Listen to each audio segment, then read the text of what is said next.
নাহমাদুহু ওয়া নুসাল্লি আলা রাসূলিহিল কারীম, আম্মা বাদ। আজকের সভার সম্মানিত প্রধান অতিথি,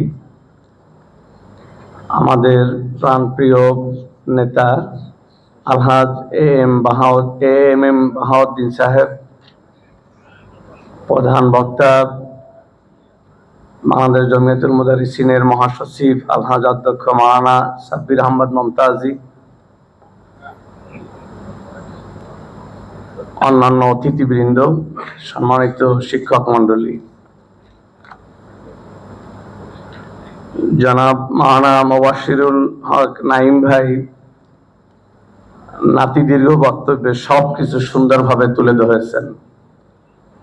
এর আগেও প্রথম থেকে যে বক্তারা কথা বলতেছিলেন, প্রত্যেকের কথাই অত্যন্ত গঠনমূলক এবং অত্যন্ত যুক্তিযুক্ত ছিল। আমি চর্বিত চর্বণ করব না, আমাদের সভাপতি মহোদয়ের, মহাসচিব মহোদয়ের, অন্যান্য প্রধান অতিথিদের আলোচনা শুনতে হবে। আমি আপনাদের সকলের দৃষ্টি আকর্ষণ করে বলছি, পেশাজীবী সংগঠন সকল পেশাতেই একাধিক বহু দল থাকে। জেনারেল শিক্ষায় কলেজ শিক্ষকদের ভিতরে, মাদ্রাসা শিক্ষকদের ভিতরে কখনো একাধিক সংগঠন ছিল না, একক সংগঠন জমিয়তুল মুদারিসিন। এই একক সংগঠনের ঐতিহ্য ভাবমূর্তি ক্ষুণ্ণ করার জন্য যারা উঠে পড়ে লেগেছে, তারা মূলত মুদারিসিনকে পেশাজীবী সংগঠন মনে করে কিন্তু ভিন্ন সংগঠন তৈরি করে নাই। তারা জানে যে এদেশে জমিয়তুল মুদারিসিন শুধু একটি পেশাজীবী সংগঠন নয়, বরং 18 কোটি মানুষের চিন্তা চেতনার প্রতিফলনের সংগঠন জমিয়তুল মুদারিসিন। তারা জানে যে এই 56,000 বর্গ মাইলের ভূখণ্ডে যদি তাদের মতবাদ প্রতিষ্ঠিত করতে হয়, তাহলে মুদারিসিনকে ধ্বংস করা প্রয়োজন। সুতরাং যারা জমিয়তুল মুদারিসিনের প্রত্যক্ষ বা পরোক্ষভাবে শত্রুতা করে, তাদের অনেকের সাথে আমি ব্যক্তিগতভাবে আলোচনা করেছি যে আপনাদের সমস্যাটা কোথায়, মুদারিসিনকে নিয়ে আপনাদের মাথা ব্যথা কেন? হয়তো তারা মিথ্যা বলেছে, কিন্তু মৌখিক বলেছে না, আমরা তো মুদারিসিনের বিকল্প কিছু চিন্তা করি না, এভাবে তারা বলেছে। আমরা সর্বোচ্চ সতর্ক থাকা প্রয়োজন। জমিয়তুল মুদারিসিন থাকলে দেশে ইসলাম থাকবে, ইসলাম না থাকলে মুদারিসিনও থাকবে না। অতএব দুটো ওতপ্রোত জড়িত। মুদারিসিন থাকলে যেমন ইসলাম থাকবে, ইসলাম না থাকলে মুদারিসিন থাকবে না। অতএব মানুষ যেমন তার ছায়াকে এড়িয়ে চলতে পারে না, বিবেকবান ব্যক্তিও তার বিবেককে এড়িয়ে চলতে পারে না।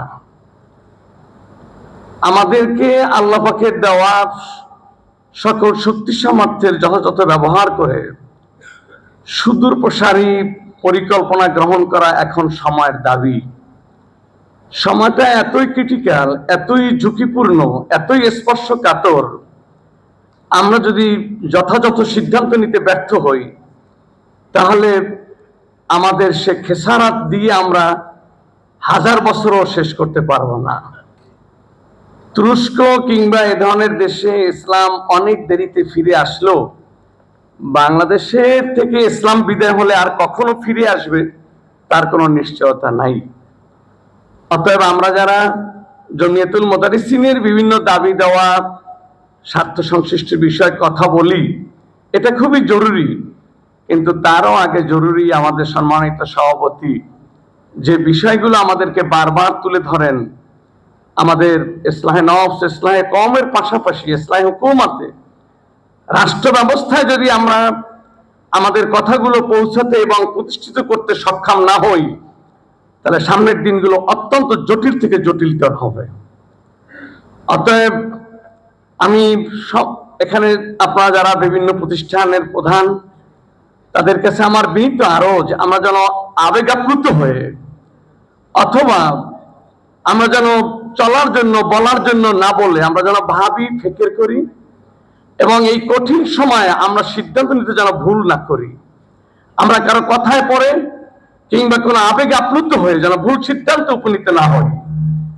আমাদের দেশের জন্য, স্বাধীনতা সার্বভৌমত্বের জন্য, সর্বোপরি 97% মুসলমানের দেশে মুসলমানের চিন্তা চেতনা রক্ষা করার জন্য আমাদের কি পদক্ষেপ গ্রহণ করা উচিত, এটা আমাদের বারবার ভাবতে হবে। ইরশাদদেরকে খানকার গণ্ডির উপরে ভাবতে হবে, দলকে দলীয় সীমাবদ্ধতার ঊর্ধ্বে উঠে ভাবতে হবে, আমাদের প্রত্যেক মুসলমানকে দেশ জাতি নিয়ে ভাবতে হবে। সমস্যাটা অত্যন্ত জটিল। আমরা যখন গণ্ডিবদ্ধ হই তখন হামচুনে ডাঙ্গুরে নিজ ভুবনে রাজা হয়ে বসে আছি, কিন্তু জানি না যে আমার রাজ্য হাতছাড়া হয়ে যাচ্ছে। আল্লাহ আমাদেরকে সতর্ক হওয়ার তৌফিক দান করুন। আগামী শুক্র ও শনিবার নেসারাবাদের প্রথাগত মাহফিল, বার্ষিক মাহফিল, এটা ছিল ফেব্রুয়ারি মাসে, রমজানের কারণে এগিয়ে আনা হয়েছে, অতএব অনেকেরই না জানার কথা। আমি আপনাদেরকে বলবো যে আমরা মাহফিলে সব সময় কোন জেনারেল বক্তাদেরকে স্টেজে 20 বছরও সুযোগ দিচ্ছি প্রমাণ নেই, কিন্তু এবার ইচ্ছাকৃতভাবে শনিবার সকাল 10টায় যারা রাজনীতি করে সেই রাজনৈতিক নেতাদেরকে দাওয়াত দেওয়া হয়েছে জাতীয় সম্মেলনে কথা বলার জন্য। সেখানে বিএনপি নেতৃবৃন্দকে দাওয়াত দেওয়া হয়েছে, এভাবে ছাত্রদের সংগঠন এনসিপি কে দাওয়াত দেওয়া হয়েছে, সম্ভবত নাহিদ সাহেব আসবে। সেখানে নাগরিক কমিটির নুরুল ইসলাম নূর, তাকে দাওয়াত দেওয়া হয়েছে। এভাবে করে সমস্ত, এখন প্রশ্ন হতে পারে যে একটি ইসলামী মঞ্চে কেন এই জেনারেলদেরকে দাওয়াত দেওয়া হলো। এখানেই আমাদের বড় সমস্যা। একটু আপনাদের দৃষ্টি আকর্ষণ করছি, এখানেই আমাদের বড় সমস্যা। সেখানে তো আমার পিসাব আসবে, জামাতের আমির আসবে, ইসলামী হেফাজতে ইসলাম আসবে, খেলাফত মজলিস আসবে। ইসলামী দল সমূহের সাথে অন ইসলামী দলকে কেন দাওয়াত দেওয়া হলো, এটাই হলো আমাদের বড় সমস্যা। ইসলাম কোন দলের হতে পারে না, ইসলাম কোন পীরের বিশেষ হতে পারে না, ইসলাম কোন তরিকা সিলসিলার বিশেষভাবে হতে পারে না, ইসলাম সব মুসলমানের। আমরা এটা একমাত্র জমিয়তুল মুদারিসিনই এটা প্রতিষ্ঠিত করেছিল দীর্ঘদিন ধরে।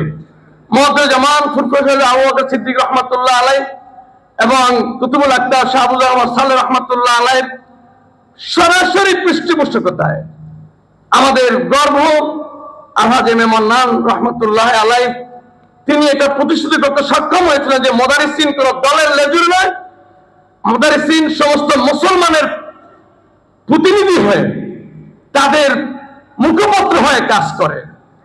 তো আমাদেরকে বুঝতে হবে, আমরা যদি কোনো দল যদি মনে করে যে ইসলাম এখানে রক্ষা করবে, কায়েম করবে, ভুলের রাজ্যে অবস্থান করতেছে।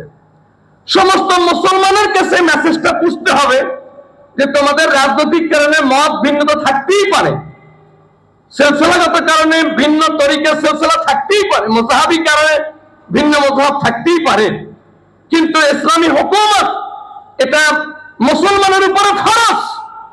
অর্থাৎ ইসলামী হুকুমত আসতে হলে সকল মুসলমানের সহযোগিতা প্রয়োজন। কেউ ভোট দিয়ে সহযোগিতা করবে, কেউ প্রত্যক্ষ সহযোগিতা করবে, কেউ পরোক্ষভাবে অন্য দল করার কারণে ভোট দিবে না ঠিক, কিন্তু সমর্থন জানাবে যে ইসলাম চাই। কিন্তু আমাদের আচরণ ইসলাম ফোবিয়া সৃষ্টি করেছে। এখন আর আমাদের কাছে আসতে কেউ সাহস পায় না। বারবার আমাকে ফোন করে, জুনায়েদ হুজুর আমরা তো একটু বাম লাইনের, আমাদেরকেও দাওয়াত দিলেন, আসবো কি? আমি বললাম অবশ্যই। আপনি মুসলমান দাবি করেন কিনা? অবশ্যই। আমি বললাম মুসলমান, কলেমাকে মুসলমান এক খাও ছাড়া ইসলাম কায়েম হয় না। সবাই মিলে যদি ইসলাম প্রতিষ্ঠিত হয়, আর যদি বাম নেতারা সেই ইসলামের ধারক বাহক হয়, তারপর মুদারিসিন থাকলে সোজা আঙ্গুলে সোজাভাবেই চলতে হবে। আর মুদারিসিন না থাকলে পিসা বই গেল, তার গদি পাকাপোক্ত করবে, ইসলাম বিদায় হয়ে যাবে। আমি আর কথা বৃদ্ধি করব না, আপনাদের সকলের দৃষ্টি আকর্ষণ করছি। মুদারিসিন রক্ষার জন্য এক পায়ে দাঁড়ানো অতীতও ছিলাম, এখনো আছি, আগামীতেও আছি। মুদারিসিন তার কার্যক্রম চালাতে গিয়ে যদি আমাদের মতো মানুষদেরকে কাছে আনা ভালো মনে করে কাছে থাকবো, দূরে রাখা ভালো মনে করে দূরে থাকবো। কাছে দূরে প্রত্যক্ষ পরোক্ষ নীতিগত কারণে ইসলামের সাথে মোদারেসিনের সাথে আমরা আসি থাকবো, কে কে ভাবে আজীবন মোদারেসিনের সাথে থাকবেন ওয়াদা করতে পারেন? একটু হাত তুলে দেখান। অতএব স্বার্থের সম্পর্ক স্বার্থ ক্ষুণ্ণ হলে থাকে না। মোদারেসিনের সাথে আমাদের সম্পর্ক স্বার্থের নয়, আমাদের সম্পর্ক আদর্শের। অতএব ইসলাম যতদিন মানি, মোদারেসিন ততদিন চাই। আমা তৌফিক ইল্লা বিল্লাহ।